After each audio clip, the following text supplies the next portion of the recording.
Nama bek veteran PSM Makassar, Erwin Gutawa Kencan dikabarkan bakal hengkang di bursa transfer paruh musim Liga 1 2023-2024. Erwin Gutawa pun dikabarkan akan hengkang ke salah satu tim Liga 1 lainnya yakni Persis Solo. Hanya saja, ini masih sebatas rumor. Teka-teki ini pun semakin diberikan kode oleh sang pemain usai ia mengunggah salam perpisahan Erwin di Instagram pribadinya pada pekan lalu. Dengan beredarnya rumor Erwin Gutawa bakal bergabung ke Persis Solo, maka kemungkinan ia akan kembali bereuni dengan mantan rekan setimnya, Ramadan Sananta. Seperti yang diketahui, di musim lalu kedua pemain ini punya hubungan yang cukup dengan sebagai pemain senior dan junior di tim PSM Makassar.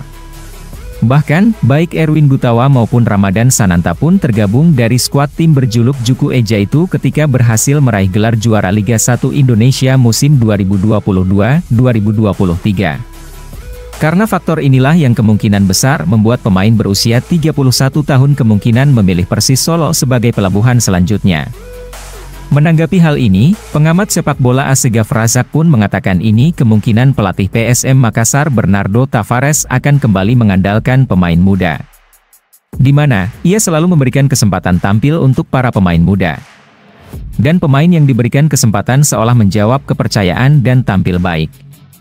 Saya rasa ini yang menjadi kelebihan pelatih kita saat ini, di mana dia, Bernardo Tavares, selalu memberikan kesempatan untuk pemain muda tampil, kata Asegaf Razak saat dihubungi Fajar Co.id, Senin, 20 November 2023. Terkait menggantikan peran dari pemain senior, Asegaf menyebut pemain muda selalu memanfaatkan kesempatan mau siapapun yang digantikan.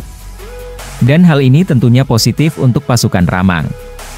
Ia pun berharap hal-hal seperti mengorbitkan pemain muda bisa terus dilakukan dan dipertahankan.